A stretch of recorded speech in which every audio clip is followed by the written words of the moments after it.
We are live. Just do little ones. Yeah, okay, well, we're live. We're first order of business. I'm sorry, this is the Town Education Committee, February 26th, after an hour and a half waiting because the floor ran long. So I had agreed fine time. So we had time before this long. To squeeze in just a little bit of preliminary testimony from one witness about the activated school counselors. We haven't even had the bill introduced. We'll wait. I might not do that later, but just I thought we had 10 minutes, so I put 10 minutes on the schedule for some called the preliminary testimony from Lisa LaPlante, school counselor. So we'll still try to stick with her agenda here as best we can. And as we go along, by the way, we have at least one person from AOE we have to get it before the so we may have to jump around a little bit. But anyway, so we have a couple minutes set aside for you. Two people not here yet, but over here. Dave Weeks, representing Rutland County. Seth Farmers from the Benton Center District. Terry Williams, also from Rutland. Steve Heffernan from Madison. Kevin. You are. Lisa LaPlante. I'm the Director of Student Services at UCO2. I'm also the board chair for the Vermont School Counselors Association. So I thank all of you very much for taking time. And I also know that you are probably feeling, right, like you've run over. That's fine, right? We will just do our best. That's all we can all do on a given day. So S265 ensures that at least 80% of the school counselor's time is spent providing school counseling services. It's a student-centered policy that ensures that students receive the counseling services that we are trained master level school counselors to provide. For many years, Vermont School Counseling Association has heard from school counselors across the state that their time is being spent away from providing school counseling services to students. In 2020, VITSCA released, with support from the Vermont AOE, Vermont School Counselor Comprehensive Model, which we now refer to as the framework, to further clarify the roles and responsibilities of school counselors. This framework matches the national school counseling standards as outlined by the American School Counselors Association. The rationale of the Comprehensive School Counseling Framework is student success. The framework's design, delivery, and content are dedicated to the goal of personalized student-centered learning, empowering all students to become highly motivated, self-directed learners by breaking down systemic, interpersonal, and intrapersonal barriers, and delivering counseling services designed to address three domains of student development, which are academic, career, social, and social emotional. Following the American School Counselor Association's mindsets and behaviors for student success from K-12 college career readiness for every student. Even after the release of the framework, we continue to hear from Vermont school counselors that their time was not being fully utilized with direct and indirect services. At our November conference in 2024, 100% president wanted FITS would pursue a bill that would require at least 80% of the school counselors' time to be working towards dedicated student services in which they are trained. It was unanimous that we move forward with S265. So the benefits of S265 would prioritize student needs by dedicating a larger portion of their time to direct student interaction. Counselors can better address individual needs, provide more personalized support, and offer timely interventions when necessary.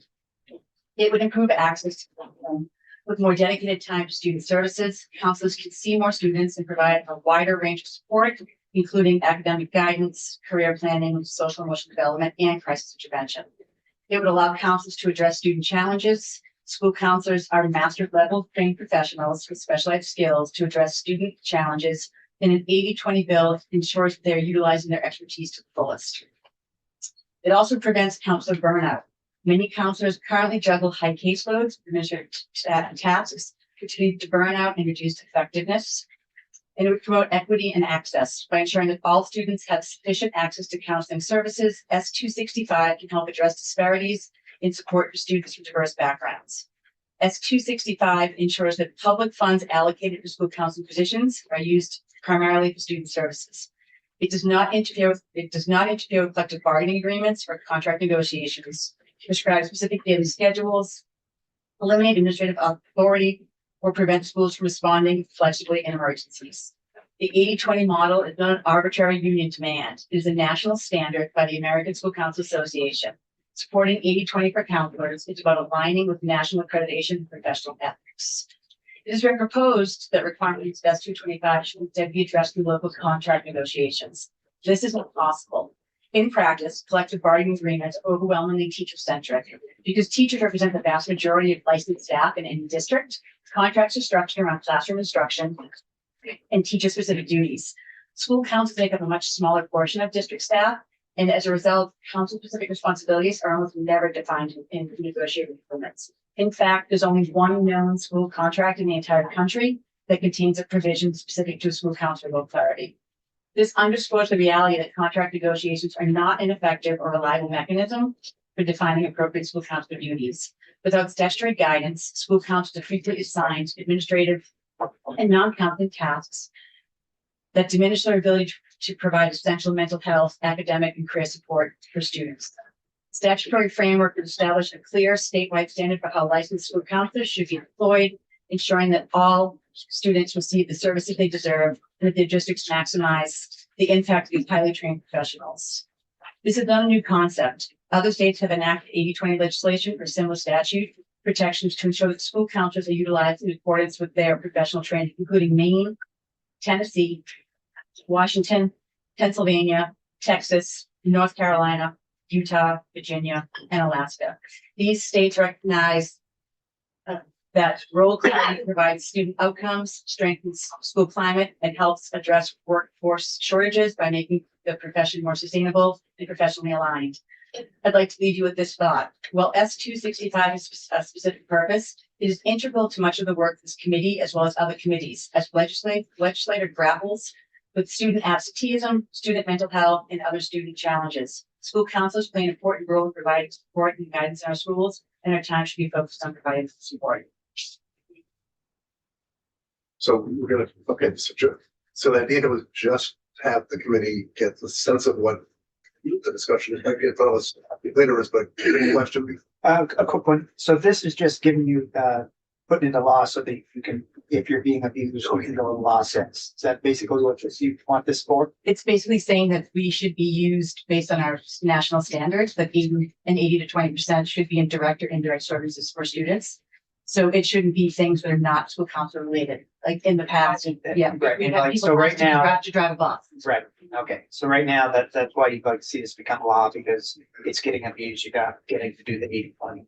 We are not able to provide the services that we are trying to do with students. And again, that's, I think we're seeing higher mental health rates with higher mental health issues with students.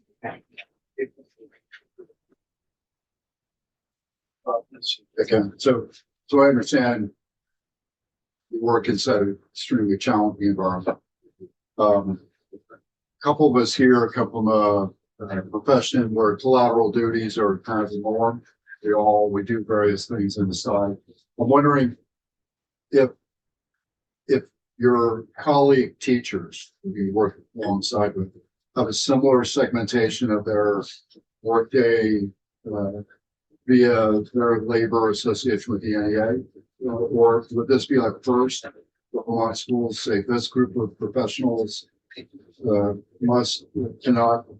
can't violate a percentage of primary duties versus non professionally related collateral. If I understand your question, Don't go away. Or don't go away. I thought No. if I understand your question correctly, I was gonna. in under negotiations, right, it's very clear what teachers can and can't be asked to do.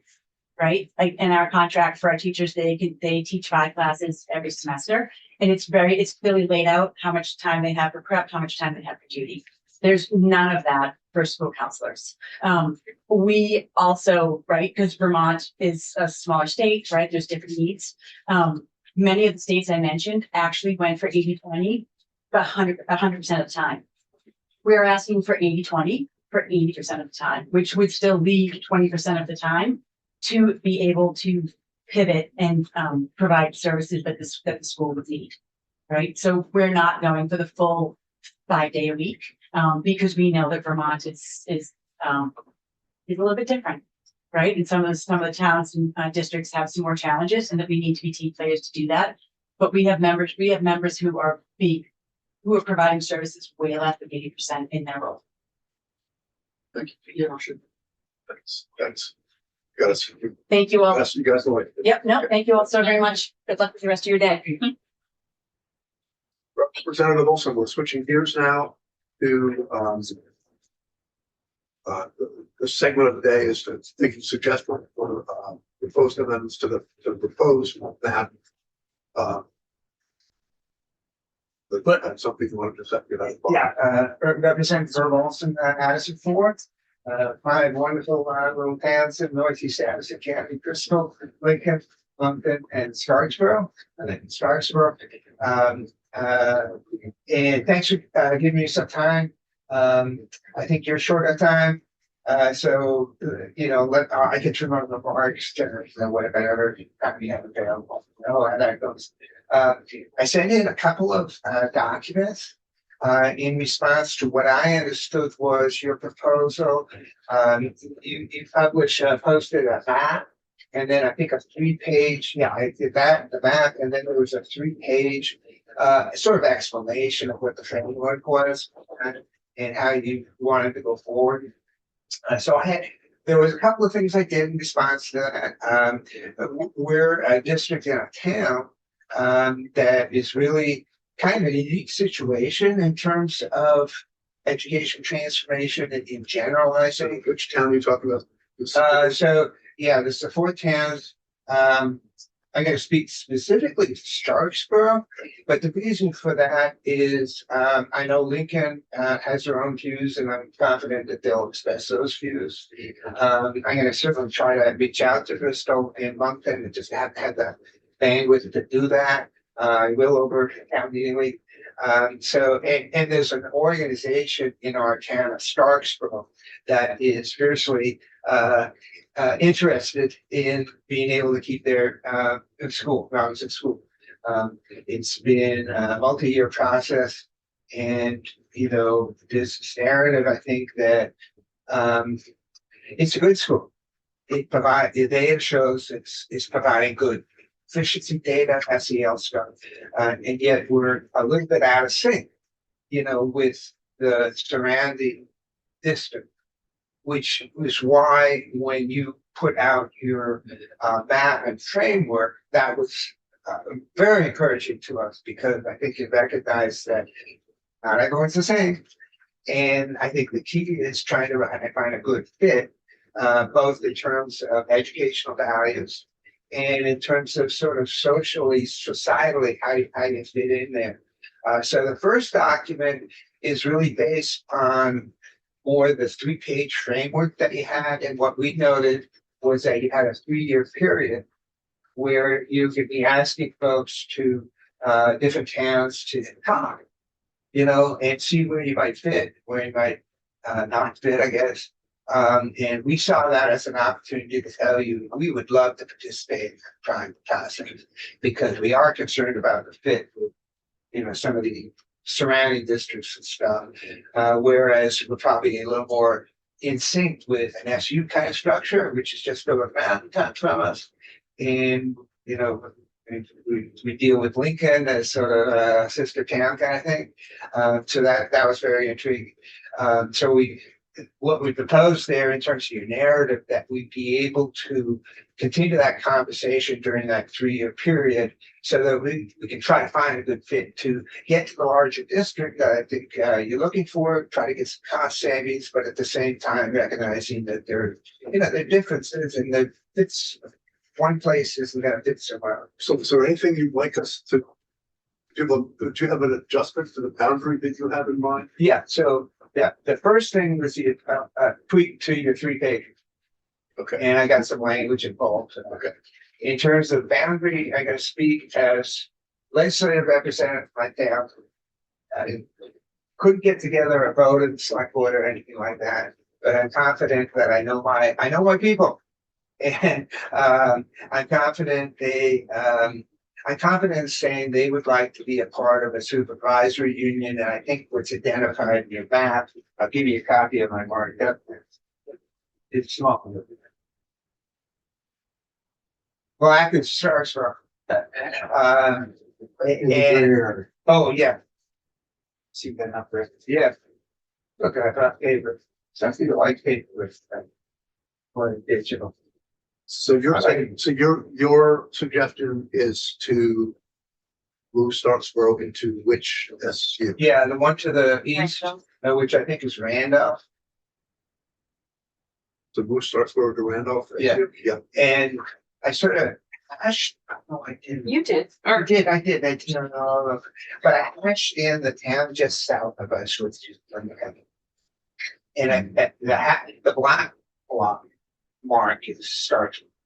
Oh, I thought it was the Randolph. Well, Randolph is Of the green. this, Yeah, okay, Randolph with- is green, okay. I believe. Mhm. And so we're in black Okay. there. And I just hashed in because if I didn't hash in, it would look like an island or something. Mhm. So I hashed in Lincoln because I think we have similar outlook, on how we'd like to fit. We almost came together. Hmm. A few years ago, they tried to, close Lincoln. Lincoln withdrew. We almost withdrew. That's a long story, but we have a lot of affinity there. We're not right next to, we're both high up in the Green Mountains, right up to the western slopes of the Green Mountains, so we know each other. So Starksboro, its own district right now. No, so that's the difference between Lincoln and Starksboro is currently a member of the Mount Abraham Unified. So you're suggesting taking it out of that, Correct. Starksboro, out of that district and Okay. move it Into the as its Van own Elk area district, supervisor. as its own district? I haven't gotten that far. Okay. Okay. So I can't act past that, but in terms of the boundary that you're looking at, Okay. that's what we're looking at. Yes. So have you done any, you had your hand up. No, it's, so maybe you haven't gotten this far, but you're saying that you would feed into Randolph High School? Well, no, I guess that's where we're thinking about what the supervisory structure actually means. And in that context, we would hope we'd be able to the Mount Ape High School Mhm. is just down there. Mhm. So I think Lincoln right now sends most of their high school students to Mount Ape. Mhm. And I don't know how you figure out that, but it's just a lot closer. And that would certainly make more sense to us. To stay with Mount Ape. To stay with the high school, but not the district. I mean, I hear you. That's the can of worms that That's what we are. is around us. So I guess I'm wondering. Yeah. Are there other ways you could achieve, conversations about the sustainability of your elementary school besides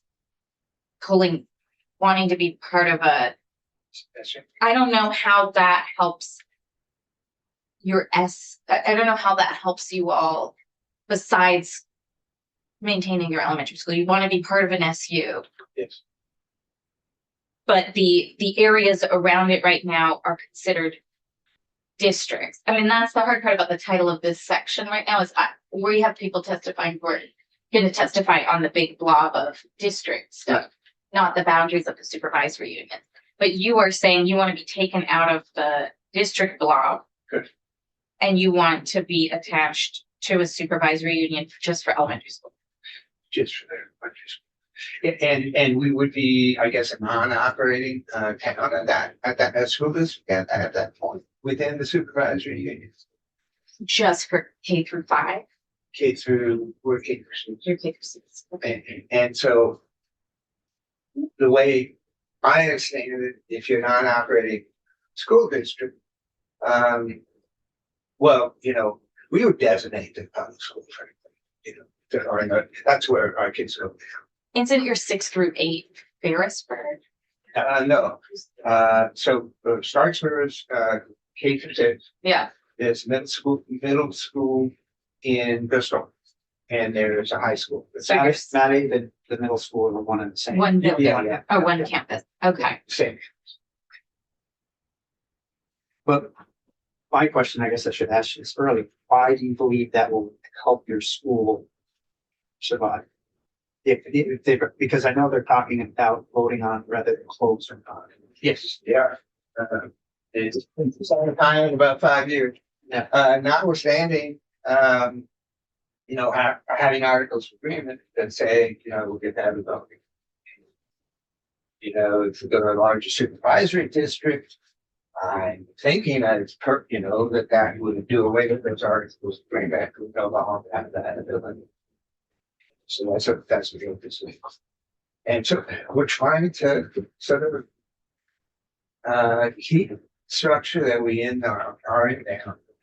Listen, there are small schools that just can't cut it. And I understand that. I mean, we all understand that. We just want to be able to sort out the wheat from the chaff there. And if you're doing well, you be financially efficient. I think that's a good thing for kids. And yet we have, a lot of it's not fit. And we're just having more and more trouble fitting into the supervisory district structure.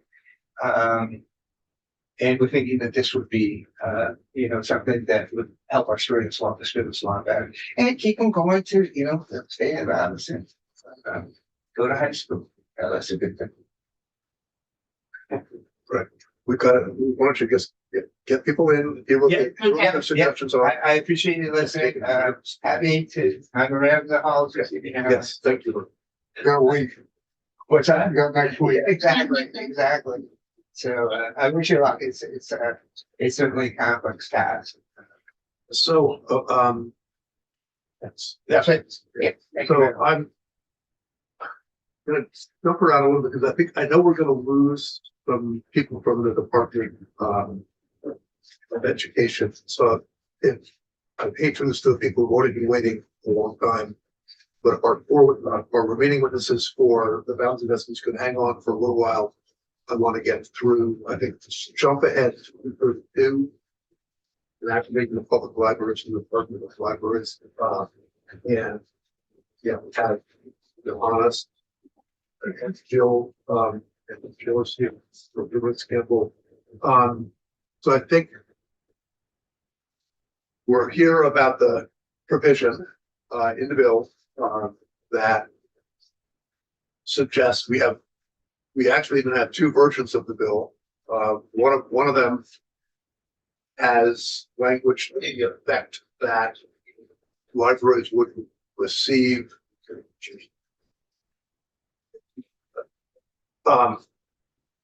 some percentage of the funds from the cannabis fund, and the other says 5%. And I think just to frame the issue a little bit, when we had Johannes in here and talked about the way the process works now, we were left with the sense that it's very cumbersome and only larger organizations can do it, and that an organization looking for what might like a library, a small after school or summer grant that might be on the order of $2,000 or $3,000, they can be very helpful. That just isn't a mechanism for them to tap into that. And so I think we wanted to have a sense of, so we recognize that by putting it into statute, we're moving libraries up into the queue a little bit. And on the other hand, we're hearing that if we don't put them up in the queue a little bit, they're going to have no chance of getting any of the money. And that's what we're trying to sort out. So we wanted to hear from the 2 of you. If you want to, I don't know, Jill, if you want to be honest, if you want to do it together or both identify yourselves for the record and then just be able to kind of chime in. So Jill, why don't you unmute? Yeah, okay. Sure. Hi, folks. I'm coming to you from the West Coast right now, so thank you for bearing with me if I have any technical issues. For the record, Jill Briggs Campbell, Deputy Secretary of Education and Chief of Operations. And our sort of plan here, Chair Bongartz, was just for me to provide a little introductory context and then really let Johannes do the bulk of the talking as your after-school subject matter expert and address any questions that you have. I think we can get in and out probably pretty quickly today. Johannes, if you want to introduce yourself, and then I'll just jump right in. Good afternoon. For the record, Johannes Hench, Agency of Education, Trend Learning Opportunities Program Manager. So you have a very brief slide deck that we sent over, just a quick description of current state, and you've heard our testimony on this, so it's just sort of a reminder, right? So current state is that libraries are already eligible to participate under the existing legislation. Johannes and his team are actually in touch with libraries on a fairly regular basis. None have yet to submit an application. But there are currently 18 grant recipients that are already partnering with libraries. So we just want to sort of level set on that. The agency's position is twofold. Any carve out for a single group does represent a precedent that folks should be thinking about. What other entities, organizations might also approach. So that's something to consider. And then also there is just the issue that any carve out for a single group does reduce available funding for other applicants. So something to consider. And the existing program design supports affordability, access, and workforce development. We are actively in conversation around a real focus on literacy. So we would really encourage folks on the Senate Ed Committee to have a full presentation on the Read Vermont work. I think that would be very helpful for some of the decisions that you're making, and getting an update on the status of that work would be helpful. And critically, how libraries are already integrated into that work would be very helpful. So with that, Johannes, I'm going to let you take over, and then if there's any questions. Yeah, before we do that, Senator Robbins, have a question. On Read Vermont, you have I think a $700,000 appropriation request before Senate before appropriations that I don't think has been approved yet. I could be wrong about that. Is any of that money going to literacy and summer reading work in our libraries? Yeah, so I think it would be, let's take a step back on that. So in both the BAA and in the FY27 budget, the governor has a request for $700,000 for Read Vermont activities. Again, I think it would be very helpful for this group to get an update on the Read Vermont activities. It's a little bit complicated, but I'm happy to take a moment to walk through those funds. So Read Vermont, which is the efforts of the agency to support the requirements of Act 139. I want to remind folks that 139 did not come with any funding. So the Agency of Education has been pretty resourceful in braiding different funds. That did include ESSER and GEAR funds. Unfortunately, last year in February, the Trump administration reversed course on the use of those funds. And that really brought the work that was underway, which is evidence-based coaching. There's very, very clear research-based evidence that the most effective thing that you can do to support literacy is improving classroom instruction. So that unfortunately brought that work to a halt because we had to stop. The funding was no longer available. Since then, we've done a lot of different braided sources of funding to restart that work. The request that you have is not an appropriation for any new funding. It's actually a reversion of a different source of funds that have a different identified purpose, which is some IT contracts that were originally funded with ARPA SFRF funds. We've ended up being able to complete those contracts with a bit of room to spare, and they were turned into general fund through the Agency of Administration in 2024. And so we're actually basically just asking for a reversion and reappropriation of those funds to continue the Read Vermont work. That work has already been restarted using other federal dollars and other sources of general fund. As I said, we're being very resourceful there. So there is work that is scoped that already involves libraries. And I just want to remind folks that the Commissioner for Libraries sits on the Read Vermont Advisory Council. The Advisory Council receives updates from libraries around their literacy efforts, and the agency is already actively working with libraries on the development of resources for literacy and other work that's involved in literacy. So that work is actually ongoing and has been engaged since 2024. Certainly. So while you're still here, Joe, I had a constituent reach out to me today.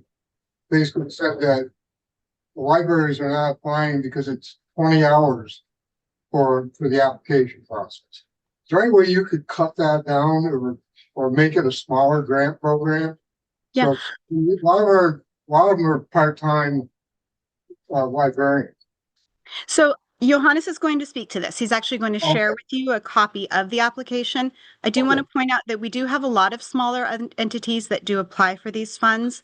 And I think critically, you're going to see in the application that the sort of critical pieces for us are around the description of the program to ensure quality and ensuring that it aligns with Bulletin 5, which is our kind of statewide bulletin on grants management. So we're always looking for the ability to streamline our application. That's one of my consistent goals that I have for operational kind of effectiveness and technical support. I'm not sure, I'm asking the question, something for you all to consider, how moving that to a different department would reduce that burden, right? So applying for a grant is not just the application. It's the management of the grant, it's the monitoring of the grant, and it's the payments for the grant. So we often think that the application is the work, but that's actually usually just the first step. So we just want to signal that resource constraints are an issue for a lot of entities.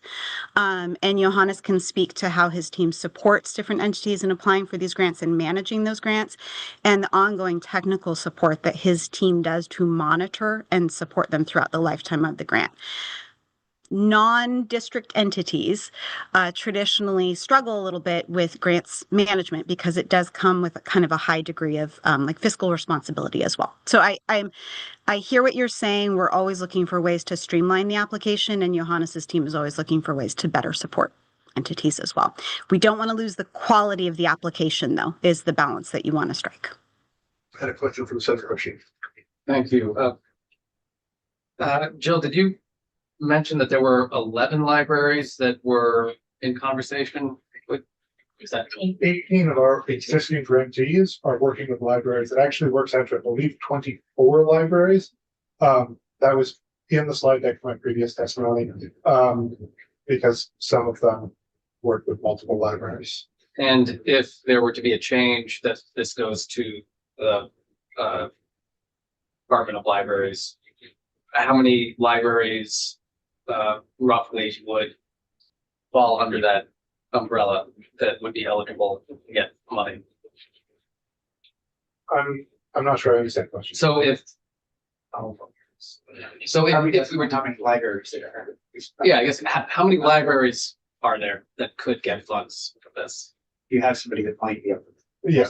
185. You guys state your name. I'm sorry. My name is Carolyn Picasio. I'm the Director of Library Services at the Kellogg Hubbard Library here in town. And there are 185 libraries in the state of Vermont, public libraries. Thank you. That's basically what I was looking for. And I just wanted to comment briefly that I don't really see this as a carve out for a single group. I think this is the government saying we have a funding mechanism and we want to use 5% of what is coming in from that funding mechanism for another part of the government, which I don't think is necessarily a bad precedent. So that's just a comment that I want to put out there. So what would let Johannes speak? And then, you can stay with us for a while, right? You have me until 3:50.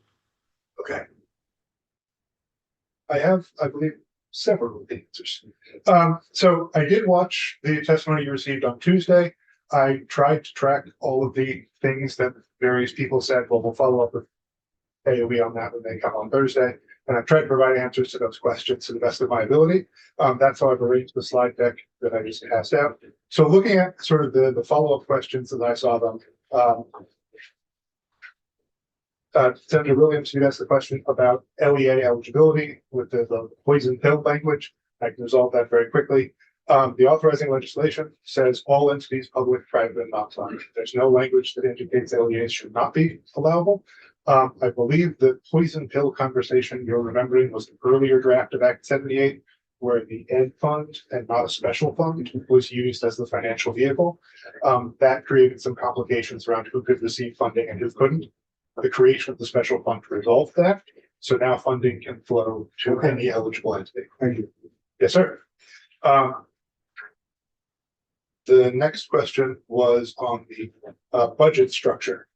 There was some conversation around how the Agency of Education is structuring our budgets for these multi-year grants. And I want to speak to that because that's something that I think is an important component of our design, but also something that maybe not necessarily entirely intuitive.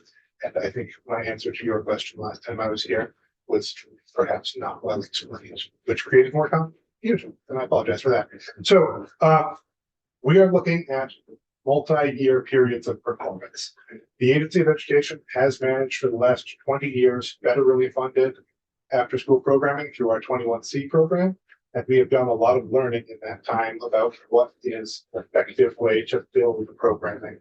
What we know from that is that it takes time. You can't stand up a new program in 1 year and have it running right out of the gate. So we knew that this needed to be something with ongoing support. Mechanically, our multi-year periods of performance are functionally a commitment for sequential single-year awards. And so when we're making our grant determinations and making our awards, we are cognizant of the fact that this cannabis fund is slightly unpredictable. We're not entirely sure where it's going to go. We don't want to fully expend every dollar that's available to us, because then we end up in a situation where we might not be able to fund them next year. And also we end up in a situation where we don't give ourselves room to build these stacked cohorts. And in the slide deck on slide 6, I've provided a chart that I find helpful.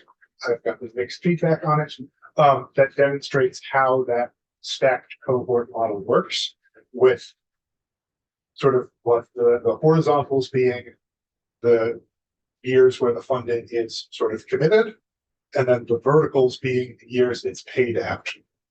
So in a given fiscal year, when we are saying you're putting this much towards new awards, the rest of the money isn't getting stuffed under a mattress somewhere. The rest of the money is being used to pay the previous year's commitments and the year before that's commitments.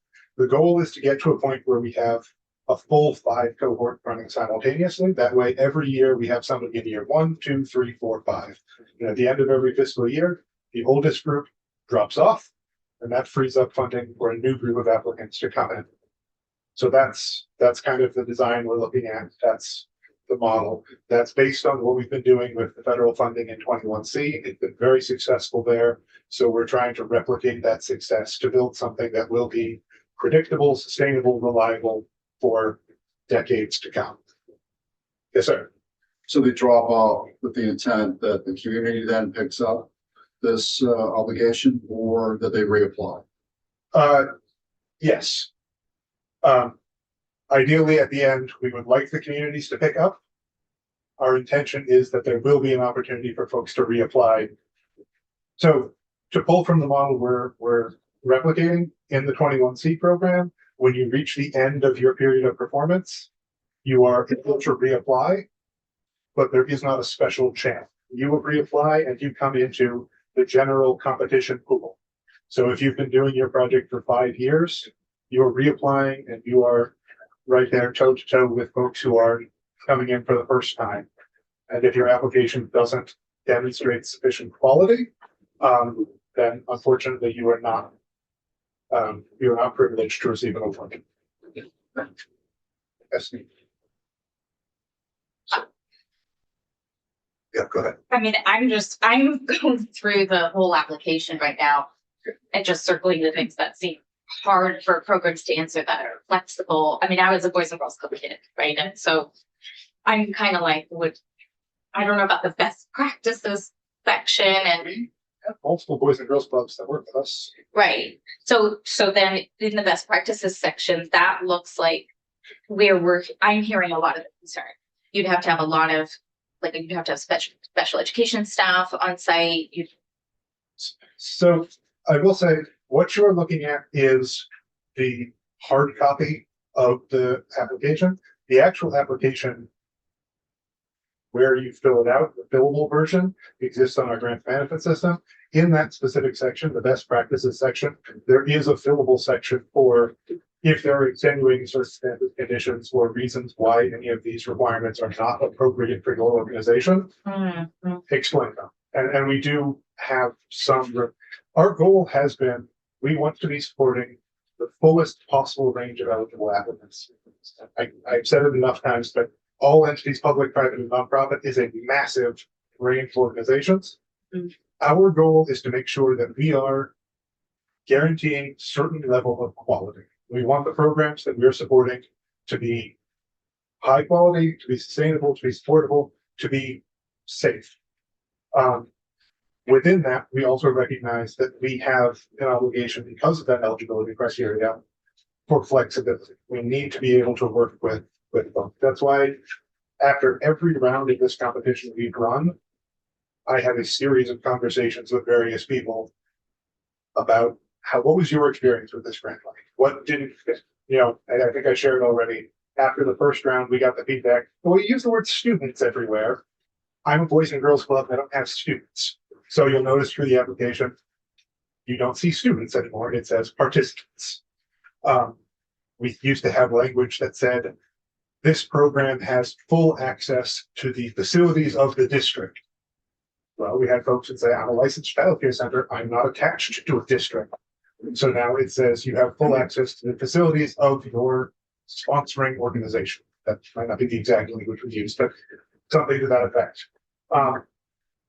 Just this past week, I had a conversation with the Department of Libraries, sitting down, reading through the application to identify where are spaces where this language is not super, and that was a conversation that we had scheduled months ago before this bill was even up for debate, just because this is something that we are passionate about and we are invested in trying to advance.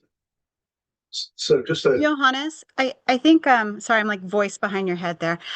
It might also be helpful to remind this committee that we have different tracks for exactly this reason.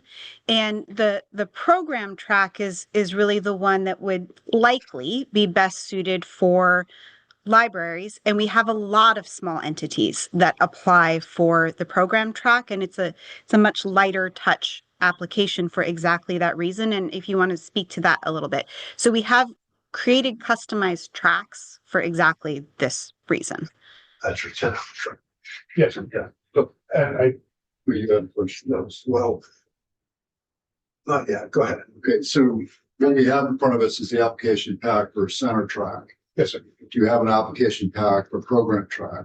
I did not print that out, but it is something that is available on our website. It is I'm something. curious. I mean, if that's you call it in the presentation, the skinny application. Well, that's the language I was using to refer to the requested even smaller track. That was on below the program track. And I'll talk to that a little later. We don't currently have a skinny application. That's, I think, what we want to hear about. I've worked in the nonprofit sector a lot, and I've seen grants with papers. So sometimes the grant application is, page and a half, 2 pages, and it's for small amounts of money. You describe what it is you want to do, and then at the end you write a letter saying what you make it clear how you actually use the money, or you do, something. This program, as it's sitting in front of us, I think, it's for larger grants. There's a lot of tracking of how it's used, and I understand all of that. But my question is there a possibility to do something like, you got a little 1-room library and they want to do a little summer reading program? They're not going to do this. And so how do we make some of this money, some of this opportunity available for them when $3,000 would be a godsend for what they could do in the summer? And so that's what I think this committee is trying to get its arms around, is how do we get to that and not have it be so onerous and with so much oversight that it's like, as you use the term, juices and work the squeeze. Says right now it's clearly not. Yeah. And by the way, I also wanted to say, even though I recognize, the reference to the 18 libraries doing partners, as I recall, a lot of them are glancing references to the libraries. They weren't really integrated into the program. I'm not being critical, but that's just what, I remember that last time. So I think we're really interested in that. Are you willing to, are you thinking about, or are you on track to figuring out how to do, make this opportunity to little libraries across the pond? Yeah, so we are always open to the idea of new ideas. I mean, this is an evolving process. We've been working on this for 3 years. I'm not here to say that we have completely cracked it and we've solved all the problems. This is an evolving process. This is what we have right now. This is kind of the best product we've been able to put forward with the iterations we've done so far. I think there are some areas where we would have some concerns, and I did identify. So this is kind of the last section of my presentation here, talking about where some of those complexities enter in, because when you're talking about a page and a half application, there's a lot of information that is collected there, and that might be appropriate for certain amounts of money and certain types of programming, and not others. So in our programming, we take ultimately very seriously the fact that programs we are supporting are going to be providing service to somebody's children, right? And we take very seriously the fact that we have a certain obligation to make sure those programs are safe, they're being run the way they say they're being run, and they're being run effectively. I consider my first priority making sure that our programs are serving youth well. My second priority is making sure finances are being taken care of well, but youth absolutely first. Just kind of follow on with the chairman's questions. We're so interested, and I'd like to know, can you, in some way, AOE could give us a report back, like say on the 15th of January next year? Legislative report? Yep. Like for which libraries have got funded, what the progress is with the program. So I already submit an annual legislative report on the development and progress of this after-school program through Act 78. I would be happy to include language in that about what has happened with libraries. Yes. So if you were to, how long would it take to write up an application if you say, okay, for 5,000 under, if you go, okay, we talked as a committee, we decided, yes, we're gonna do something like this to help out smaller programs that it needs some oversight, but not when we're sending them tens of thousands, if not hundreds of thousands of dollars. From start to finish, from starting the concept to maybe actually getting a application out, how long do you think that would take?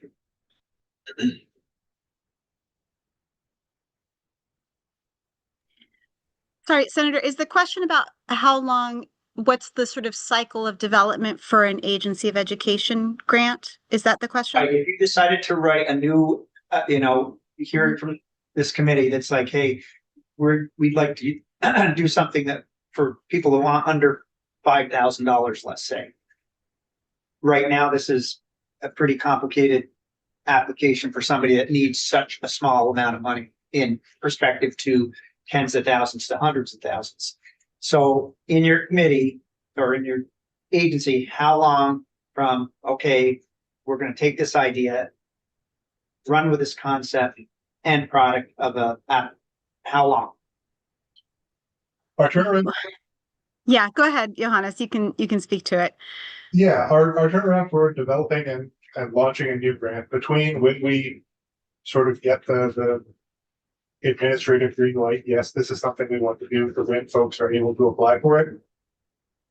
I think the fastest I would say that could be done if we are really kicking it with boots would be 3 months. I thought you had a different question, which was just like the amount of hours you expect someone to spend to get a certain amount of money, right? That's become kind of the best practice in grant writing. I want to speak to this 10 hours mark, because I think it is important to remember what is actually involved in that. So the piece that I would mark out is, first, these grants are made available 2 months before the due date. So folks have 8 weeks in which to do that 10 to 20 hours of work. The second thing I would say is that 10 to 20 hours of work is inclusive of gathering materials, sitting down with your team, and actually developing your plan. Somebody who has a plan already developed that they know they want to do, has a good fluency with it, has a good operational knowledge of how it works. Just the actual mechanical typing of the application is maybe an hour and a half. So this is This one, or not this I said this one. He's an app, you collected the data. Once you have your data in hand and you have your plan developed, the hard part of this is developing the plan.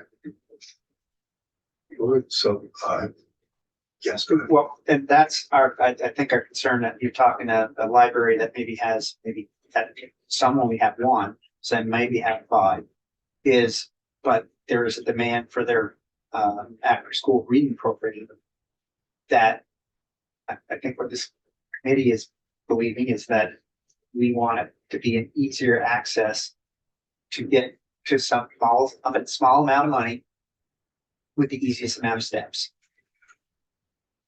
I believe that's what we're striving for in this, and that's why we're considering saying we'll just let the agency of libraries have the money and they can decide how they're So, going to handle it. Jill, I know you have to go, and I just saw you turn your mute off, so.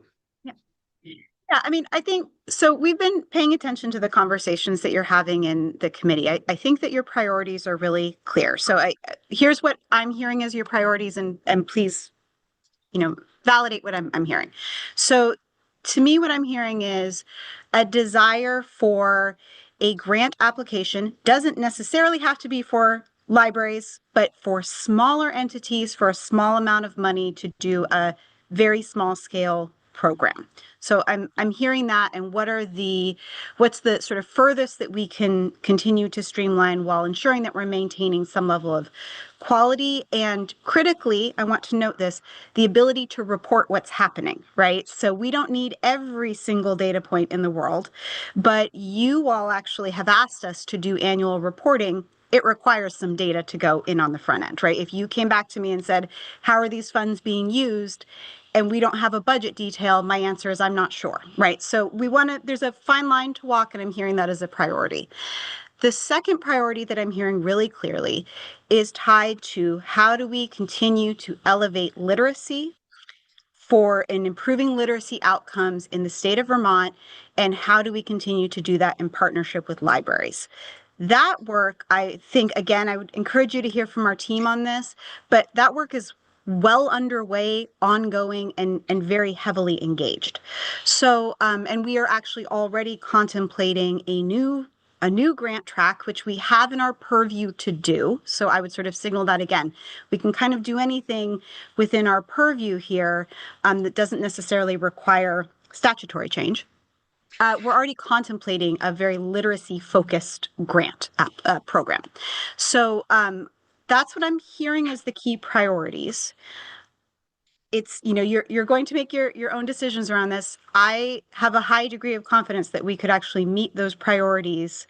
We already are meeting one of them around Read Vermont and literacy and the engagement of libraries. But I think that, you're not the only folks who have ever said we need to make sure that very small entities and under-resourced and understaffed entities can apply for funds. Our concern is always that balance, and I think Johannes articulates this really clearly, ensuring that the programs are sustainable, safe, and high quality, right? And that's sort of a bottom line of stewardship that we have in any state agency, and the Department of Libraries would be held to the same standard, right? Bulletin 5 is a statewide standard, right? So there's no kind of moving it around and hoping that it sort of changes the burden. Folks who receive state dollars have to meet Bulletin 5. What I think you're hearing from us is a degree of confidence that we can actually meet these priorities within our purview already. And we've, it's very clear what your priorities are, if I've named them correctly. I don't know what order, go ahead, several weeks. Thanks, sir. So, Or the other option, Jill, is to give 5% of the cannabis funds to the libraries and make the commissioner of libraries responsible, given all of the boundaries that they're obligated to observe. I appreciate the sensitivity about the supervision of state treasury funds and what have you. We're talking about a secretary of one agency, a commissioner of another. This is an internal government conversation. And I just want to put all of this in perspective, that the 5% that we're talking about, if we take the funds which we're discussing, this is about roughly somewhere in the order, slightly above $100,000 per year. This is like one of your 45 programs. Why not let the librarians take this fund, manage it themselves under all the guidance that have already been spelled out in legislature? I haven't heard a really compelling reason not to do that. If someone can articulate that, I would be indebted. Otherwise, I'm inclined just to push the button and go and get on with the bigger fish. I mean, that's obviously within your legislative purview, Senator. I think, we tend to always lean away from complexity. This is creating duplicate paths, right? And duplicate agencies running a very similar program.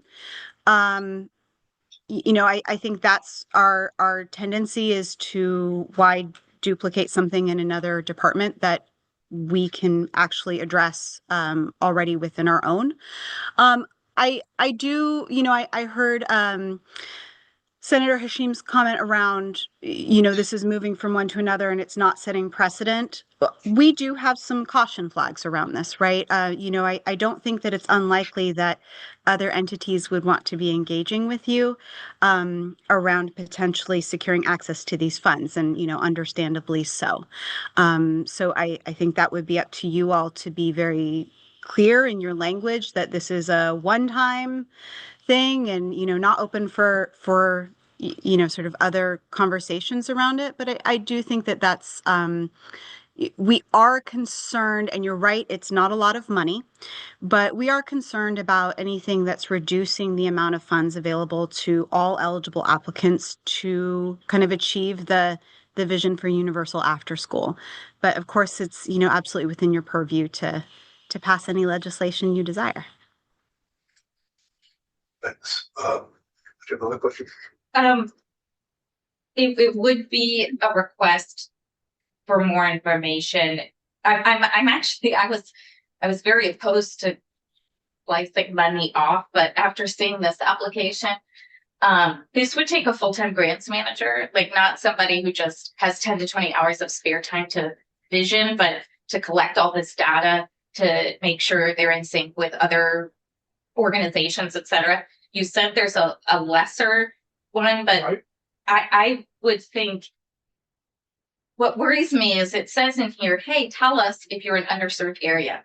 I can't imagine some of our underserved areas getting through this application to tell you they're underserved.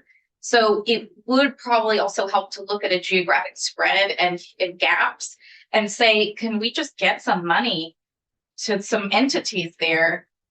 That is part of our communication strategy. Okay. We do every year, we do some targeted focused communications, identifying priority areas that we're trying to get involved.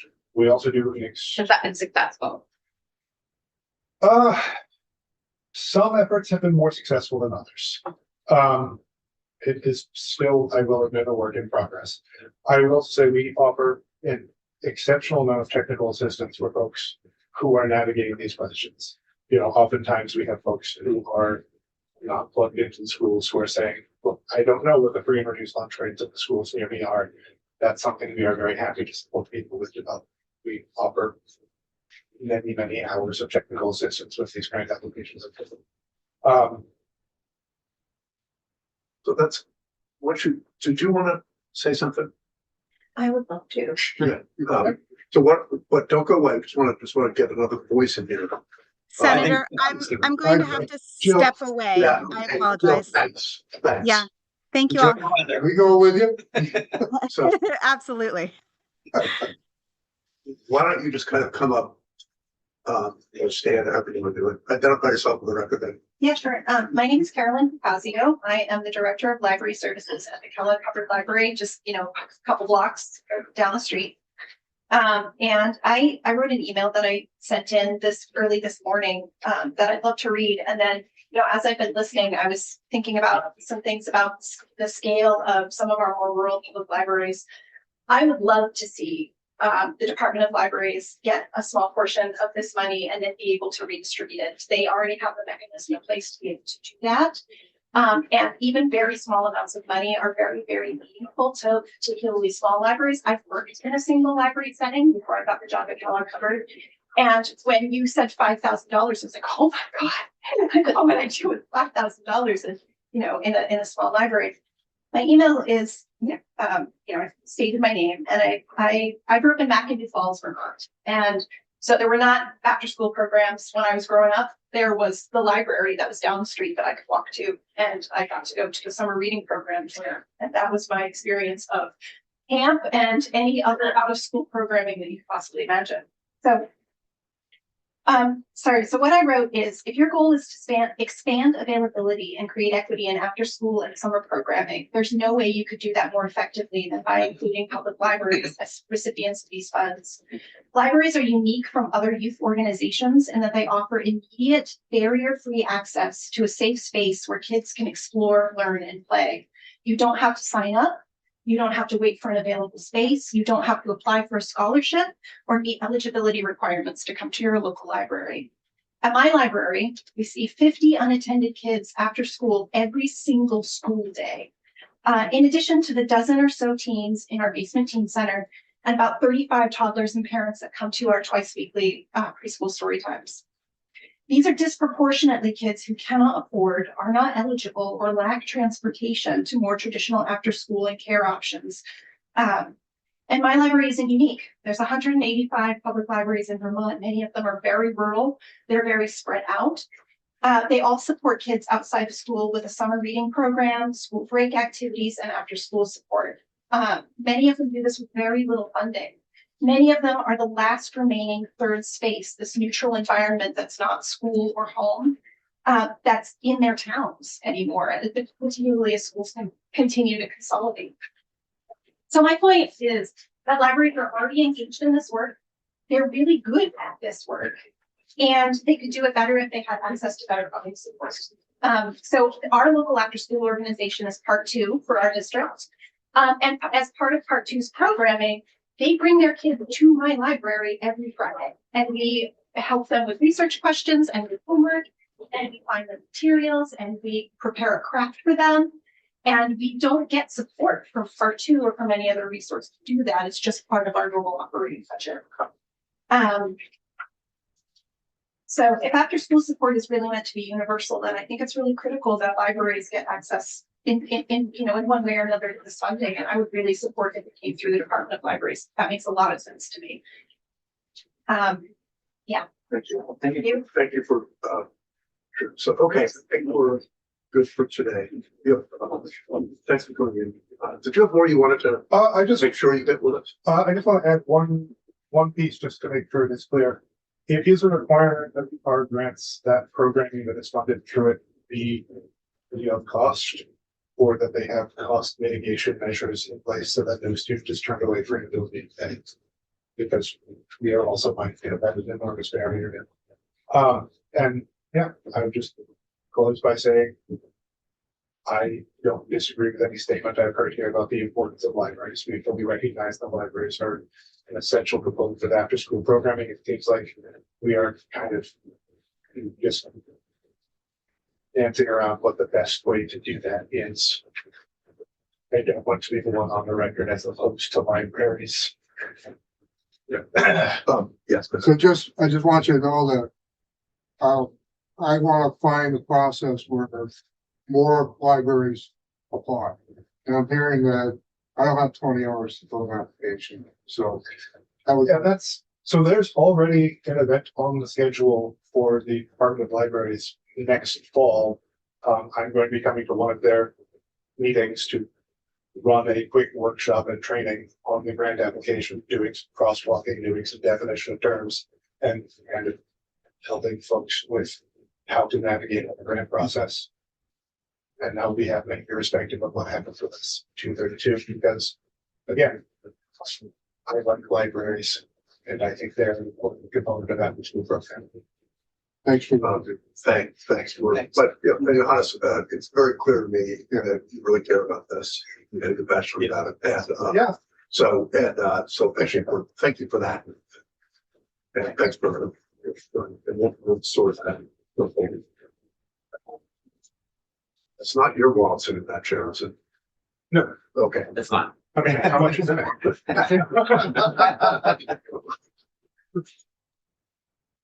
One left, no? Yeah, thank you. You too. Thanks for coming.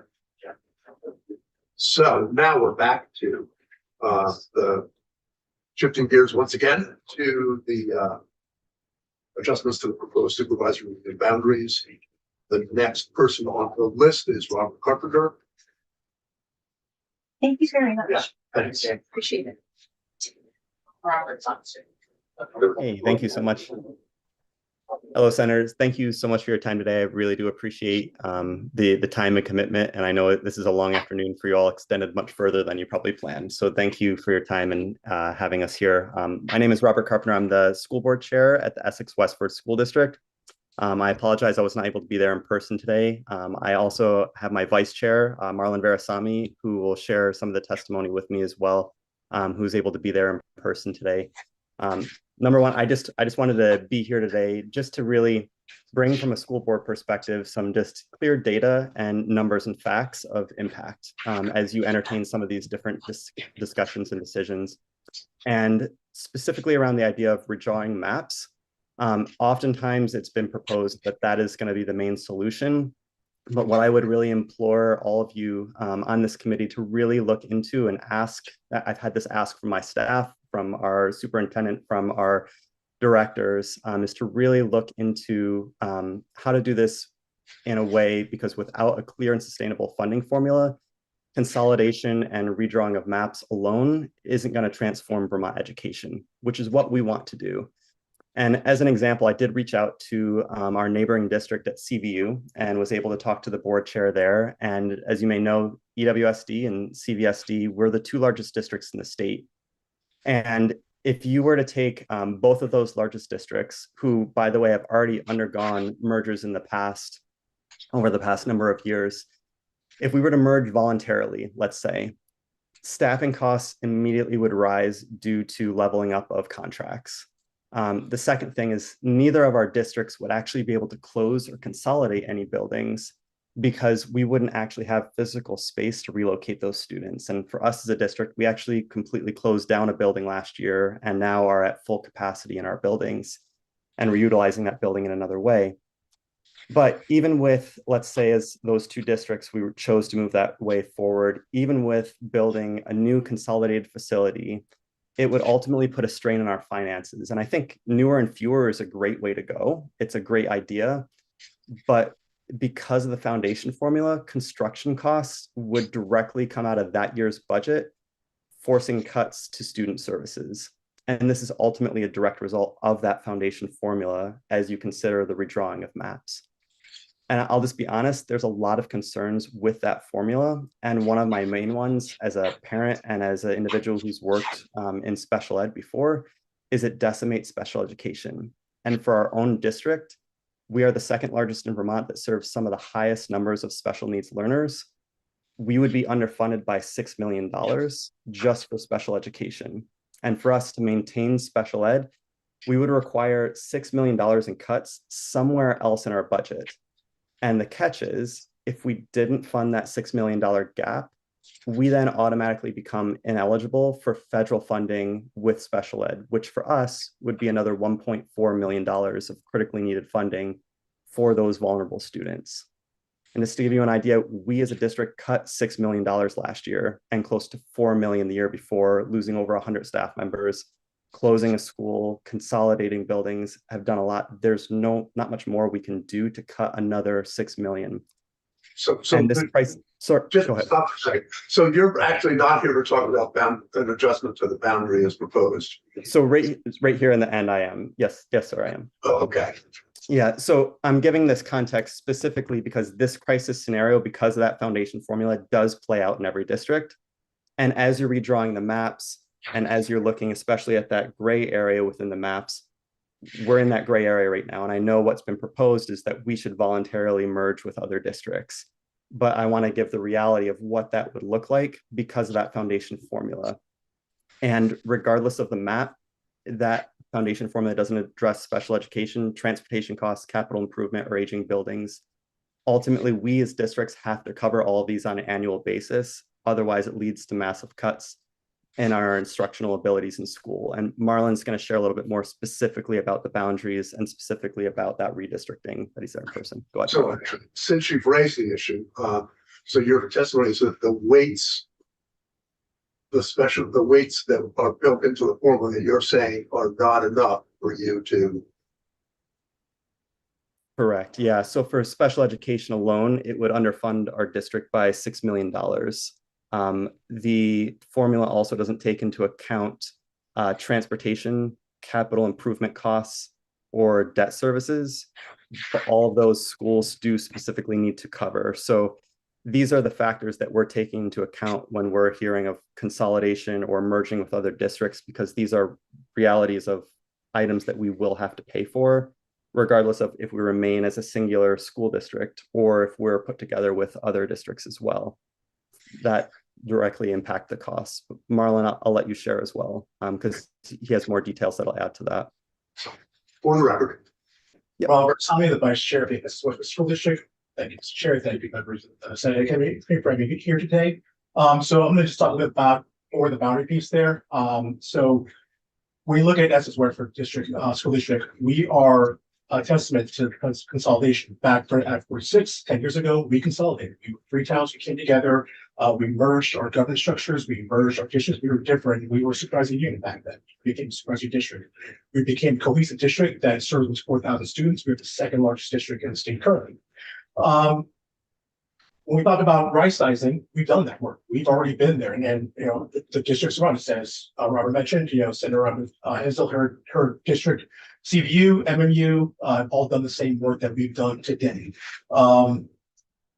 With that, we talk about the boundary maps. I know that the concern for the supervisory unions appreciate the work done with that there. I think the concern for us is, again, the unknown area, which is the gray area, which involves us. From our perspective, when we look at Chittenden County, we look at the districts there, we prefer the option that Representative Collins put on the table for our area, because it does, it's sort of a more grounded point for us for the work that we've done to date in the last 10 years post Act 46. When we look at what is in the current map right now in the gray areas, we understand again, and I again want to give a lot of credit. There's a lot of intentional thoughtful work that was put into the supervisory unions, listening to folks on the ground, listening to local community members and the concerns they had. Our concern is that we feel like we are not getting that same treatment when we talk about our areas of Washington County, here in Washington, along with Addison and with Franklin County as well too. Those counties represent 36,000 students in our state. That's about 40% of the students, you know, that go public school here in Vermont. That's a large amount of students that are not being represented in that map. And if it was one map alone, it wouldn't be a concern. But we've seen this now for the 3rd time. Senator Beck's map that was during the task force put us in a large district that was, you know, unfairly larger than other areas. That was put aside. The governor in his original plan has a district that was 3 times the size of any other district in the state. So again, when we see, you know, high performing districts that are continually kind of being put in this blob and being asked to do a lot more than other districts across the state, it doesn't feel like it's being intentional. It feels like it's, well, I should say, it feels like it's being intentionally disproportional to us and the work that's being done and the work that we've done to date. So that's the concern we have. How big is your district? Our district right now is 3,600 students. So you're kind of yeah, we're in the 2,000 to 4,000 range that Senator Collins talked about. And so then that's that kind of our CT students, which again are co-located with our high school, that we're supposed to 4,000 with them. So what we're proposing is a hybrid approach. Is looking at the map you created that is listening to folks in rural states, rural areas in the state there for supervisor unions, while also taking in the best pieces that are in the House plan that actually listen to the districts that have already done consolidation 10 years ago, part of Act 46, and that are high performing districts today. So with that, you know, again, acknowledging the current scale, 2,000 to 4,000 level, which again, most of your districts fit that right now, the supervisor union scale. Representative Collins fit that the same way for us in Chittenden County and Nassau County, as well as Southern Franklin County. Respecting the identity of the districts right now. We've talked about this before, we've heard from Vermont across state, nobody wants to see mega districts. Want to see disproportionate large districts that again take away the local control, which again, the supervised unions were trying to preserve. And we feel like that's trying to be taken away from us in current proposals right now for the supervising districts for the 17 that remain outside of that area. Again, protect representation. Chittenden County accounts for 1/4 of the students in the state, over 20,000 students. And it feels like a lot of times these big proposals that come from the high levels, we've been left out in the cold, or we've been shoved together and basically have ignored the fact, again, we are a very diverse area in the state. When you look at the diversity across the state, the areas in that block cover the most of it. The other outside areas would be in Wyndham and in Bravo counties. Those areas would be the other areas, Windsor and Dartmouth County. Those areas would be the areas that happened. But I was correct. Person who was Wyndham, not Windsor. I apologize there, Senator.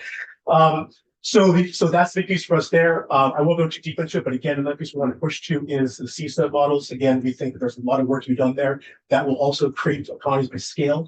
I know our Secretary of Education has talked about her concerns about that there, but here's the thing about it. We talk about going to the foundation formula, which is used by 40 states in the country.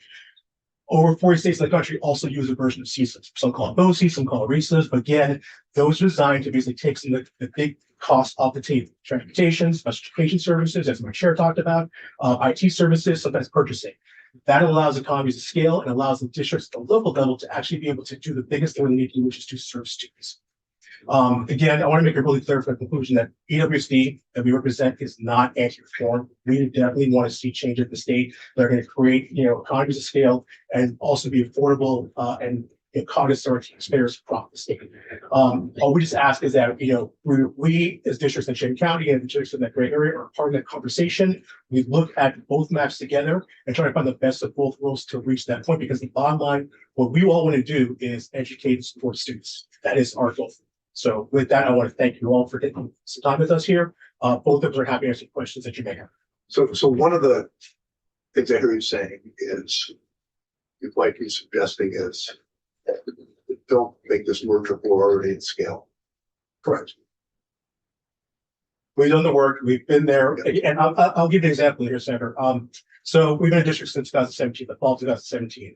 I've been on the board now for a little 4 years now, and we last month we're still approving infrastructure measures for IT and for phone services, for example, to still merge our district.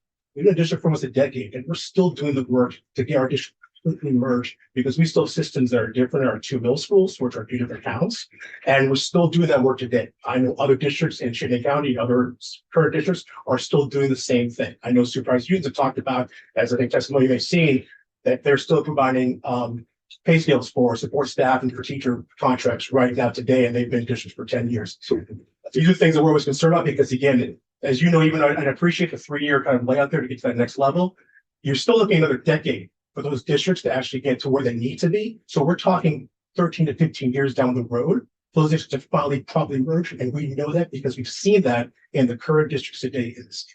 What towns are in your district? We have Essex Junction, Essex Town, and Westford. So in our 2 towns, Essex Town is about 11,000 members. Essex Junction is about 10.5, and then Westford's about 2,000 people. So overall, we serve shy of 4,000 students. So we have about 2,200 members in our community. We also serve students on the islands in Southern Grand Isle, South Peoria area. Students come from there. We also get some students with school choice that come from Colchester and North District. You said the 3,600. So that's 36. I think the CPE portion. K through 12. Yes, pre-K. Yes. Yeah. I forgot who's first. So I'm game for whatever you guys need. Marlon, Sir, yes. Marlon, relax. No worries. Just relax. We really are listening to you. I appreciate that. I really do. How many schools in your SD? Absolutely. So elementary schools, we have 5. We have 2. School. We have 2, a K through 2 in the Junction. We have a 3 through 5 as well in the Junction. Same configuration in the town, and then we have a K through 5 in Westford because they're smaller. And then we have 2 middle schools, one in the town, one in the Junction, and then our high school. And the high school is co-located with CT. So a single high school. Correct. Okay. I'm really happy to hear your endorsement of OC's seesaw model. We agree. It's why we passed the law. I came out of this room. It's a great thing. I've been in other states. I've seen it and seen it work well. Okay. For students. Why? Here's the question. Sure. why hasn't the SD to this point initiated what's the right word? Like an affiliation of like-minded districts for the BOCES model? That's a good question. So at least I would say this, here's a big thing right now. Our staff, again, we consolidated, done a lot of work. COVID obviously kind of slowed everything down there. There is some work between districts. Our special education director, she works with South Burlington, with CVU. So there's been talks there. There has been some shared services. We actually combined and brought in special education services in-house so that we actually can support students there, and actually have a couple of slots open for other districts. They haven't taken advantage of that just yet. So there has been some talks there, but here's the problems. Again, they're serving our students right now. Their main needs, and so even our district staff right now, who has been pared down, it's a big ask to ask them to go to start creating a process. We just want field feedback. Absolutely. I think again, I think that's where we need support from above to be able to have that support from AOE or from, even, innovative county governments. But if we had something like that alone, that would make that transition to BOCES much easier for districts like ours. And again, we're a big district and we struggle with it. I can't even imagine what small rural districts on the other side of the state are dealing with. And again, I know it's the one in the southeast part of the state. I commend them for bringing it together. It is not easy. Talking with the folks there in the past year, they've done a lot of work, and it's again really, really hard to pull together when you're also doing day-to-day work with the district. Good. Thank you. Yeah, appreciate it. So, You said Westford, they're running what for school? K through 5. K through 5. They were K through 8 last year, and you probably saw in the news, we actually consolidated that and moved their middle school kids to our middle school. And is that school running under efficiency, or is it Westford or the town? Westford? Yes, right now there is some space that we're talking about utilizing for other areas, maybe increased pre-K services there, maybe some other our CT right now is lacking in space right now, and so we turned away 30 students that would want to be part of CT across the heard from other superintendents and chairs in Chittenden County. So we thought that maybe utilize the space out there in Westford to use that empty space right now that don't have those 6th grade students there, maybe for that for CPE. But there's something there. So right now it is working at scale at the moment. We do have space there that we can utilize for other things that we have been putting off for years because we haven't had space up to this point. For our Westford students moving to the town, it has increased opportunities for them. They have access to a lot more sports because again, they were having to do co-mingled grades, configurations for sports and for after school activities. Now they're able to do that with grade appropriate at the middle school, and they have access to probably about 3 or 4 times the amount of activities and sports prior to what they had with Westford this year. That was. I'll fire one more out. Just want to make sure it doesn't get out of here. I'm happy to take everything down. Okay, so we've had some conversations in here about whether a superintendent, what's more relevant, the number of students that they have in their district or union or whatever, or the number of schools. So you have 5. It's 5 principals. Some of our smaller, some of our more rural areas of the state have potentially have same number of students, but there's 20 schools or thereabouts, 15, 20, something like that. Point is, what's more relevant to a superintendent? Number of students or the number of schools? What are they leading? Students or principals? That's a hard question to ask. And here's the problem. I would say initially, we have less number of schools. We have more students than those schools. That's a big difference there. And so I think, and that's the difference right there. I think that like if you ask our superintendent, he came from Delaware. He was Secretary of Education in Delaware. Prior to that, he was a superintendent, and he was in the biggest district in Delaware, about 3 times the size of our current district. But one thing he's told us is that one of the reasons why he wanted to come to us was that with so many schools and so geographically separated, he was unable to get to those schools very often. He lost that direct contact with them. Well, it's only contact with the principals versus being in the schools, seeing the students, talking to teachers, talking to support staff, and getting to know them. In the 6 months he's with us so far, he has hit every school multiple times, sometimes all of them in the same week. And as he said that having that direct connection, hearing on the ground from staff, it's built better relationships with staff, students, and with parents. And he's able to, in real time, make changes and adjustments that happen, not just at one school, but at district level, by being able to be a part of that system and be able to answer their needs, and again, we have a lot of students in every school. But because of that, because again, we are we're lucky because we're Cheney County, we're a small geographical area, but again, a lot of students, he is able to get in there and talk with staff almost daily. We're doing negotiations right now, and staff members who are with him right now know him intimately because they've had a chance to work with him over 6 months, and that has been a big difference for us. And I think in that instance there, I think the access to students is key. It's that ground truth that's hard to get when you don't get to school once or twice a year. When he's able to get there almost weekly and know what things are changing in real time, and we hear concerns as a board, and you've probably heard the board talk about that when they hear concerns from community members. Our secretary knows about it because he's already been in contact with the staff and he's already there addressing the situation. He loves the ability to be hands-on and being at every level. He said this right now has been extremely satisfying for him at the level we are right now because it works. And he doesn't feel like any school is losing out on his expertise there. Where staff principals can first supported because they're able to converse with them multiple times a week. It works for us. And again, I know it's a hard thing to do with supervising unit because you're paying a lot for schools there. And again, I know there's the local control there, there's a lot more levels there that is a different scope for us. But I'll say this for our district, and I know I can speak for the other supervisor districts in our area, it works. Students and the staff will connect. Good. It wasn't a right or wrong answer. No, I appreciate that. And it's right. And it's not a one size fits all. Every community has different needs. And I think it's really, again, it comes down to it. What does the community want? Our community told us that that's what they wanted last year when we were looking for a superintendent. And we brought in a person that fit the community need, and it's been a perfect marriage. Yes. So I heard some figures thrown out, if we go with the current proposed funding formula, you're gonna lose $6 million for special ed. I heard 1.4 million. Can you help me understand that? Yeah. Robert knows this a little bit better than I can answer this one. So there's a maintenance of effort requirement that the federal government has. So for instance, if we spent say $10 million this year on special education, the federal government requires us to spend that same amount next year on students. It's so that we don't undercut students. So if we said, oh, we're having a shortfall, let's just remove a bunch of special educators, the federal government then removes your federal funding. So that $6 million, if we're underfunded by $6 million, if we don't maintain that same amount of funding for special ed, the federal government, we then no longer meet that requirement. So they would pull back $1.4 million from our district and we would not be eligible for that money anymore. So what does that mean for the whole state? I mean, is it So statewide would be?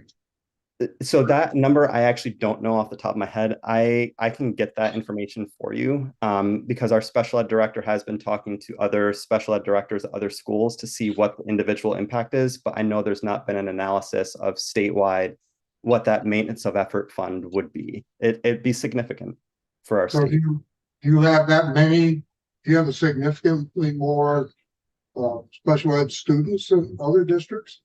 We serve some of the highest quantity of special ed students. I know even this year our number has gone up. Sorry, go ahead.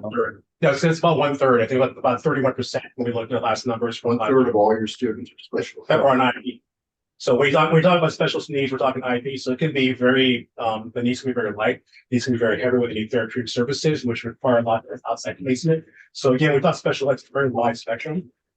And some students, basically they might just need some small needs, maybe a one-on-one parent for a little while in class that still allows them to be there. Others need, basically need special services that they can't get in a regular classroom and need to be removed. So again, wide spectrum needs.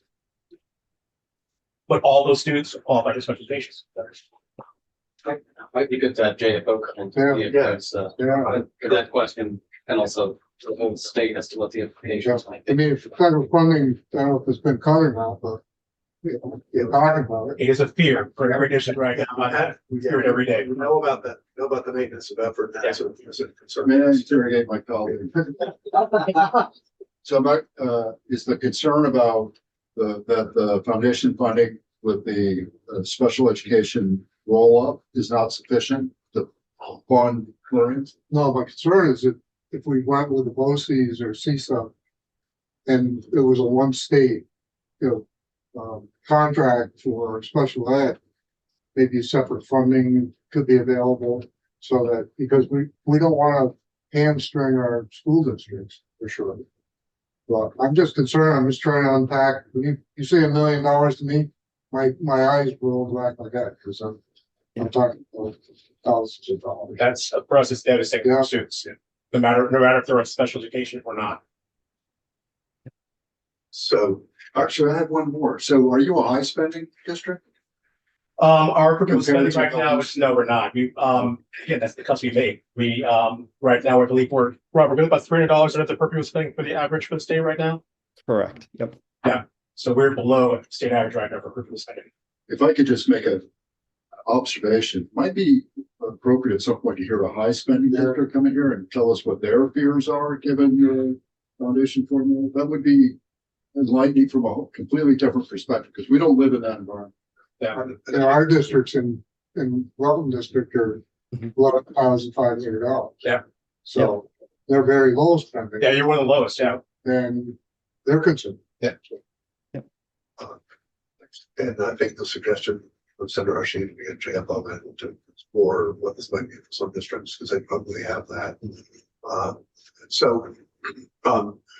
For a number of reasons, a few scores has been really helpful testimony, and thank you. And the other thing I do want to say, I with Matt, it wasn't to ignore this area, it was to let you figure it out without us trying to. I appreciate it. Our concern was the idea that, we're gonna, go from 17 to 9, and I'm like, there's a number between that 17 and 9, I think that would work. That there are definitely some areas that are like for some consolidation, and there are other districts where there's no logical path. That was our concern, which is why we want to come talk to you guys. We had the opportunity. And so so your testimony is part number one, I've got to go back and look at the number of students in each of those districts and think about that again. Yeah. And then the other part though is just to really think about which districts really make sense the way they are. And okay, that's good. That's good and a helpful testimony. So Thank you, Mr. Chair. Thank you, members. Thank you all for your time. I appreciate it. Next time we can relax, because we just beat up. No worries. I appreciate that. I was a little fired up there, so I appreciate it. So thank you for that. Yes. Thank you. So Joe, Stratton, from the Stratton School District. I know you're there. Okay, there you are. Yeah. Sorry Hi, to keep Senator. waiting for a couple hours here, but Yeah, well, I got some other things done in the meantime, so no problem. Okay. I feel bad for you guys, but thank you for having me today. So my name is Joseph Frigo, and I'm the co-chair of the Stratton School Board.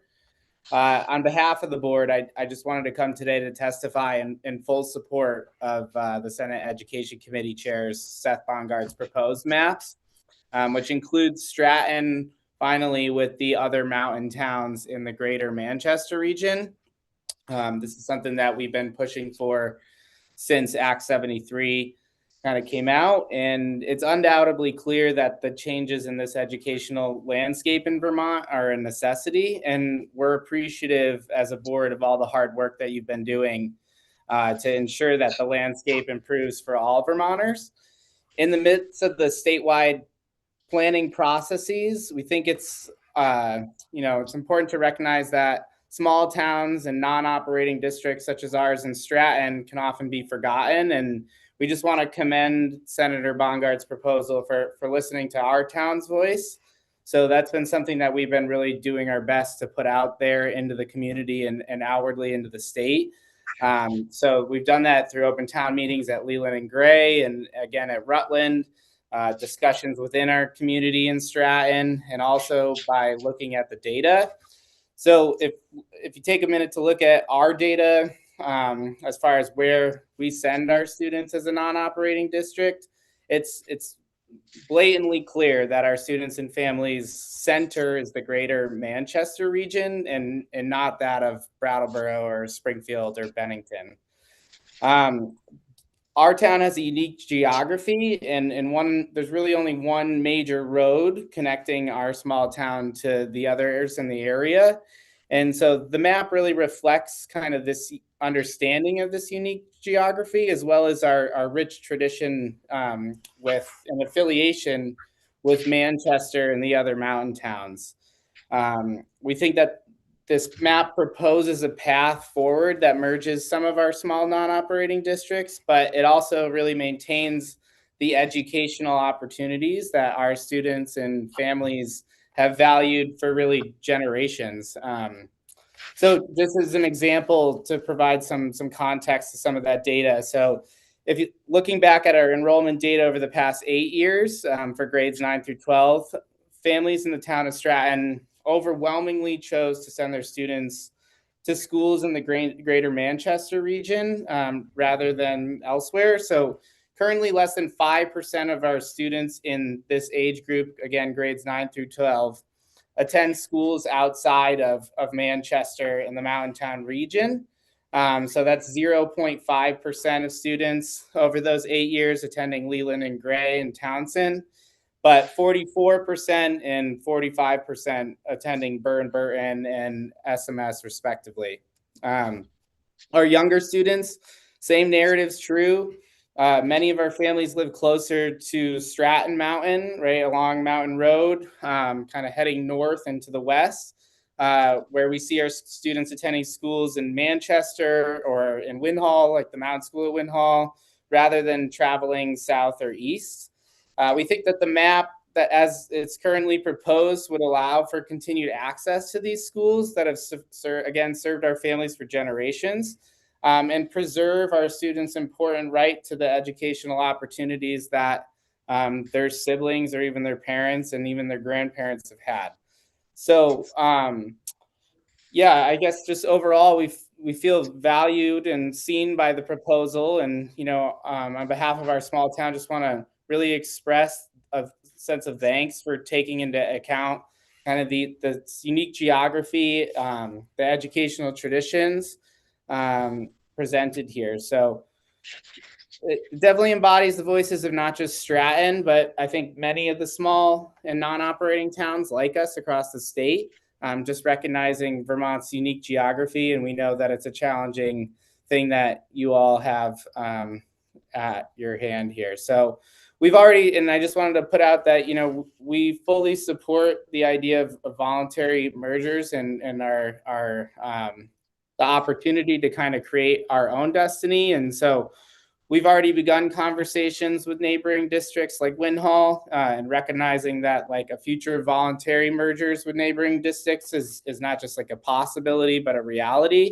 And we support this reality and want to do our part to ensure the vitality and improvement of Vermont's education system overall.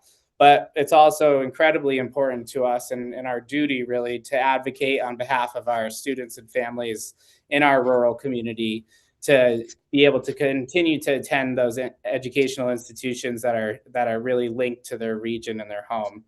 So in closing, I just want to say thank you for your continued work and mapping out this future educational landscape. And we just, from the school board, we just hope that it continues to be centered on student well-being, considers the unique geography of our state, and preserves the legacy of educational opportunities that have served our students and our communities so well for generations. So thank you. Happy to answer questions if you have any. And yeah. If I can, so thank you, Joe. The takeaway I have from your testimony, and correct me if I'm wrong, is that we need to respect where non-operating districts now send their students. We need to respect that historical exercise of your towns. Is that sure? Yeah, I think that putting something into ArcGIS might give you a certain number as far as the crow flies, right? But the geography of Vermont is actually much more unique. And so, by looking at, I think in some of the past map proposals, right, it's understood how one could potentially associate Stratton, right, with towns to the east or to the south. But the reality is that our cultural center is not there at all, nor have our students or our families commuted in that direction really, not only just over the past 8 years, but ever. So, I think that element of like understanding Vermont's geographical uniqueness, as well as those longstanding traditions, right, are what give our students at these educational opportunities that they can really prosper from, whether that's attending a great college, having the opportunity to engage in the arts or sports, right? There's a number of benefits that by eliminating their opportunity to attend these schools from non-operating districts, we put at risk, right? So as we work to improve Vermont's educational system, I think it's just important that we also recognize the risks at play here too. Thank you, Joe. Yeah, thank you. Oh, thank you. That was very crisp. So thanks. Sounds good. Thank you. Thanks for having me. Other question, just a comment. Looks like we're now understanding some of the wisdom of the chair's map, especially in his neck of the woods and Mike's positioning districts here. Definitely true. All right. Okay. Thank you, so, guys. You're welcome to stay on and listen if you want to, but we have one more, Cindy Lamore. Sounds good. Cindy. See you there. There you are. Turn on your volume. Can't hear you. We can't hear you. How's that? Now we can hear you. Okay, thank you so much, gentlemen. You've had a long day. I appreciate your time and your energy, especially with the proposal of the redistricting map that you worked so hard on. But definitely proof that too many cooks spoiled the previous pot. I wanted to speak to you today about the redistricting of Stanford and Reedsboro in the new format. Our town's economic base is really reliant on Massachusetts for employment, for healthcare, grocery shopping, places of worship. Just within the last year, we've had our local Catholic church close, so it's more important than ever to go find these sources as close as possible to home. Parents mostly work in Massachusetts, so they're able easily to attend after school programs, especially sporting events, help their students grow and be there for them in their shining moments. The extended travel time for students to participate in after-school sports, should we be put in the Bennington area, it could jeopardize the time and the distance for traveling back and forth. Some students would be prohibited from attending after-school curricular activities because of transportation issues. Parents wouldn't be as easily afforded the opportunity to be on the field, watch their children excel. Student needs these opportunities, as you know. It's vital to their high school experiences, especially for those that are better at sports than there are academics. And there's been three times that Stanford's been deemed geographically isolated. I cited them in my report, the Title 16, Chapter 37, Subchapter 2, Section 1531, Paragraph C. There was a consultant study in 2012 and another study under Secretary Dan French in 2018. All the citations prove that we have a very unique situation with our road structure, mountains, and it reinforces that our need to continue with a school choice for all our students, as well as to continue in with the Wyndham South district. We've seen the people talk about the local voice. But we feel it's local voice isn't just limited to community members. Local voice also for us entails our supervisory union. We've had the supervisory union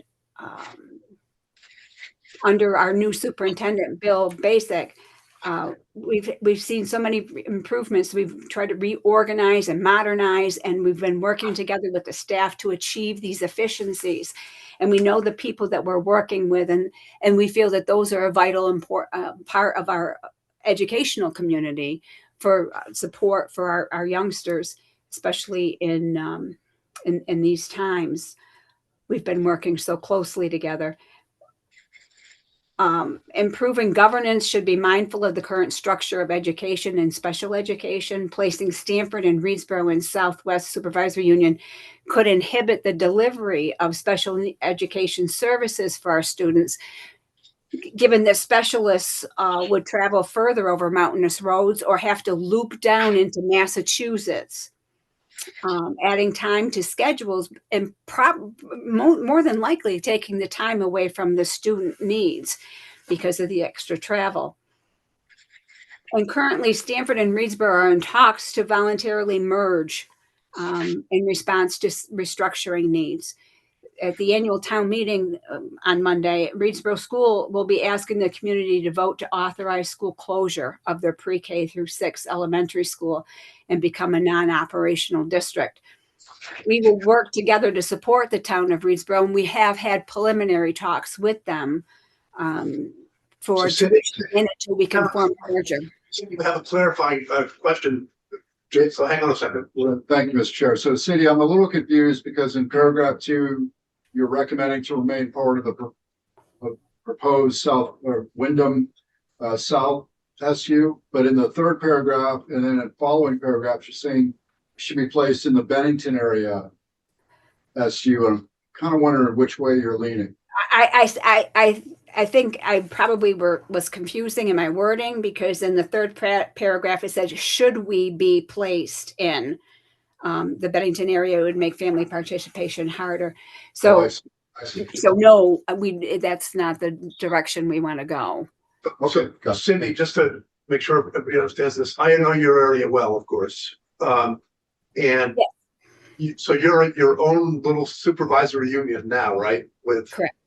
Yeah, with the 2 towns. And our supervisory union is Whitingham, Wilmington, Reedsboro, Halifax, Stanford, and Searsburg non-operational. So, and the road runs north-south from Reedsboro, Stanford, down into Massachusetts. And so, and there's the mountain to get over to Bennington, so that's not practical by any stretch of the imagination. The Woodford Mountain, to send the kids over Woodford Mountain. And then on the other side, you have, I know that those 2 towns, Reedsboro and Stanford, really are more, they're almost part of Massachusetts as much as they are Vermont, just because that's the way the travel flows to work, where people go to work and where your kids have always gone to school. Yes, right? Sir. That's what's going on there. So, so whichever SU you end up in, your real point, I think, is that you maintain the ability for your kids to go to school in Massachusetts, right? Yes, Senator. It would be a considerable hardship to all of a sudden have to redirect everybody north. Transportation being the major factor, but of course, not allowing parents really much participation at all. And so then your second level, if I understand it right, is you're saying that rather than be in the Southwest Vermont Supervisory Union, it would make, if you were going to be in an SU, it would make more sense for you to be in the Wyndham South. That's correct. Yes. So your suggestion would be to change those colors, the beige color on this map here, to blue for those 2 towns. I would love that if you got your crayons out and made that happen. I would be very, very happy. It really is an important part of both our towns, and especially where Reedsboro is now looking at. They're right on the precipice of not having a school, and from what we've been talking with community members and board members, they really want to keep the group, like the students coming into Stanford and keeping that community base coming up for the parents. Yeah.